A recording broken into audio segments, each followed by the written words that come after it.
Salut à tous, bienvenue dans cette nouvelle vidéo, nouvelle capsule où je vais vous parler de certains des plus jeunes joueurs à avoir marqué en Coupe du Monde. Je profite un petit peu de la période, j'avais pas prévu de faire de contenu autour de la Coupe du Monde, mais j'ai vu qu'il y avait quelques joueurs dans cette liste justement qui pouvaient être très intéressants et des sujets qui sont très intéressants à aborder. Si le contenu te plaît, n'hésite pas à t'abonner, ça fait toujours plaisir, à liker, à partager. On connaît la chanson, ça motive beaucoup, ça donne beaucoup de force. Et avant de commencer, j'ai créé un compte TikTok, ça y est, sur lequel je vais poster des contenus exclusifs en plus de ceux que je poste ici. Donc si ça vous choque, n'hésitez pas à aller vous abonner, ça fait plaisir. Moi en tout cas, je suis prêt à commencer les vidéos, je sais que vous aussi, et donc c'est parti. Alors, pas de top, pas de classement aujourd'hui, vous me connaissez, je ne vais même pas non plus faire dans l'ordre de l'âge, classement d'âge, ça ne m'intéresse pas. Je vais juste m'intéresser du coup à ceux de la liste qui sont un peu moins connus et qui selon moi, comme d'habitude, méritent d'être un peu mis en avant. Comme d'habitude, je vous citerai un petit peu les sources que j'ai, les infos, il y a des comptes Twitter qui m'ont pas mal aidé sur certains joueurs, donc je vous les citerai au fur et à mesure.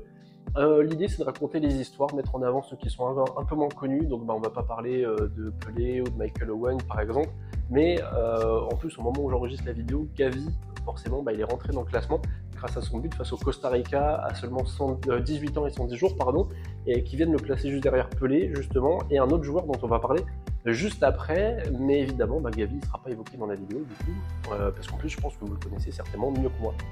Le premier joueur dont je vais vous parler, c'est Manuel Rosas. Les sources et les versions, elles varient. L'authenticité des faits, elle reste a priori à prendre avec des très grosses pincettes. Mais l'histoire, elle me plaît. Alors je me suis dit, allez, on y va. On va aller chercher les infos, on va prendre les infos qu'on a. On va reconstituer un petit peu le truc. Et puis voilà, l'anecdote, elle est rigolote, elle mérite d'être citée.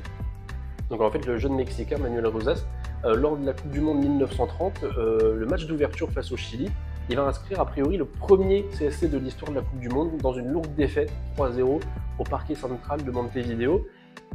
S'en suivront de nombreux CSC évidemment dans l'histoire du football, mais lui a priori il a inscrit le premier, le mec est pas de bol, il en faut un de toute façon, mais c'est pas le sujet. Et donc en fait à l'âge de 18 ans et 90 jours par contre, il va déjà s'offrir un petit record pas ouf, on peut se l'accorder, mais qui a le mérite d'exister. Et pour faire un peu plus prestigieux, 3 jours plus tard, il inscrira son premier but à l'âge de 18 ans et 93 jours, du coup, face à l'Argentine. Et au-delà de son âge, ce but est particulier parce qu'il sera le premier penalty marqué dans l'histoire des Coupes du Monde.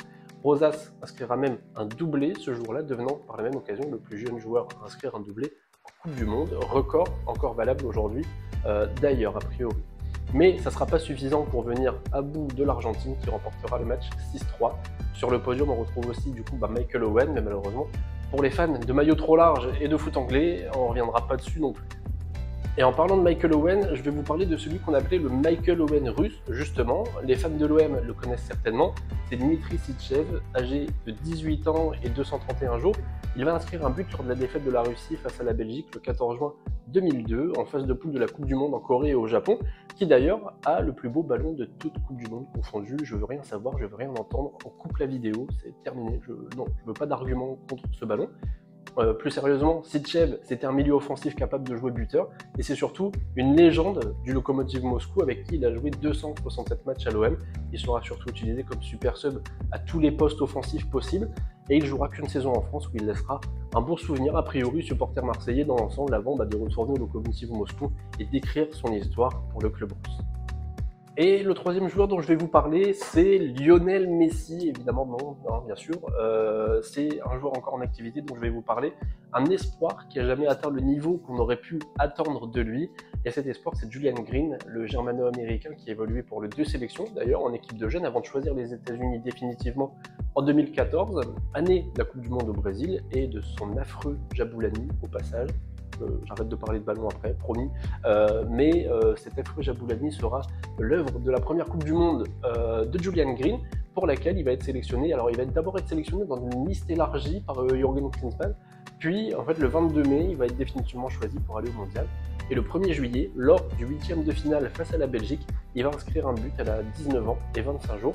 Un but magnifique, mais qui ne suffira pas à son équipe pour se hisser quart de finale, mais qui aura le mérite d'avoir inscrit le nom de Julian Green au tableau des records en Coupe du Monde pour le moment. Bon, Julian Green, 2014, ça me paraît un petit peu trop récent cette histoire. On va refaire un bond dans le passé pour les joueurs dont je vais vous parler maintenant. 2 joueurs roumains, tous les 2 buteurs lors de la Coupe du Monde 1930 en Uruguay, lors de Roumanie-Pérou, un match remporté par la Roumanie sur le score de 3-1. Le premier dont je vais vous parler de base, c'est Konstantin Stanciu. C'est un joueur sur lequel j'avais vraiment quasiment aucune info. Il y avait même des doutes sur la date de naissance, sur la date de mort. Sur Wikipédia, tous les sites ne disaient pas pareil, tellement on n'a pas d'infos sur le bonhomme. Mais grâce à Alex de Foot Roumain, dont je vous mets le lien du compte Twitter en description, j'avais pu avoir du coup des choses à vous raconter sur le joueur, avec comme première info, et celle qui va nous intéresser le plus, et la seule que j'avais a priori, c'est qu'il a marqué en Coupe du Monde à l'âge de 19 ans et 92 jours lors de ce Roumanie-Pérou, justement. Pour l'anecdote, lors de ce même match, en fait, il s'est fait découper 2 fois en première mi-temps, une double lame péruvienne qui lui a pas forcément fait de cadeau. À l'époque, pas de changement possible pour la Roumanie qui a dû jouer à 9. Alors oui, à 9, parce qu'en fait, en début de match, il y a déjà un joueur roumain qui s'était fait un peu charcuter et qui était obligé de sortir. Et d'ailleurs, fin de tournoi, limite fin de carrière pour le joueur dont j'ai oublié le nom. Alex me l'avait cité en DM, mais j'ai un peu oublié le nom. Donc la Roumanie est obligée de jouer à 9 jusqu'à la pause, pendant que les médecins étaient en train d'essayer de remettre la guibole de Stanciu en place. Mais il a pu revenir sur le terrain en boitant, mais ça ne l'a pas empêché de marquer, avec sa jambe blessée en plus, et il marquera du coup, et ça va marquer en fait aussi tout simplement la fin de son tournoi, double fracture, et l'occasion ratée de jouer pour lui en fait devant 70 000 spectateurs au match suivant contre l'Uruguay, pays hôte de la compétition. Le second joueur, toujours roumain, c'est Nicolae Kovac, buteur à l'âge de 18 ans et 197 jours. Lors de ce même Roumanie-Pérou, Kovac est un peu plus connu parce qu'en fait c'est un des 5 joueurs à avoir participé aux 3 Coupes du Monde d'avant-guerre. Un sujet d'ailleurs que peut-être j'aborderai dans une vidéo plus courte sur TikTok. Allez vous abonner, n'hésitez pas, lien en description. QR code ici, peut-être, pas loin. Je ne suis pas sûr de réussir à faire ça, mais on va le tenter. Et Kovac, ce qu'il faut savoir, c'est qu'il a la double nationalité, donc il est également hongrois. Il a même joué un match avec la Hongrie au début des années 40 dans lequel il a marqué. Avant de devenir entraîneur, il aura un peu moins de succès que son frère Stefan Kovac, que vous connaissez peut-être, qui a gagné 2 Coupes d'Europe avec l'Ajax dans les années 60. Un dernier joueur pour la route, ça vous chauffe, on y va, de toute façon vous n'avez pas trop le choix.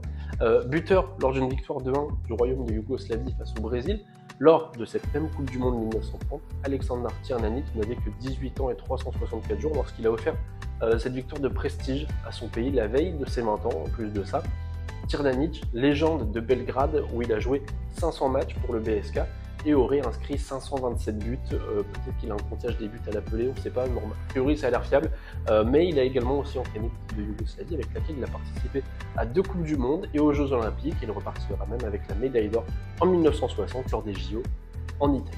C'est la fin de la vidéo, j'espère qu'elle vous aura plu. N'hésitez pas à me dire en commentaire si vous aimez ce genre de format où on tourne un petit peu dans le passé, où on parle de joueurs qui sont quand même un peu plus anciens.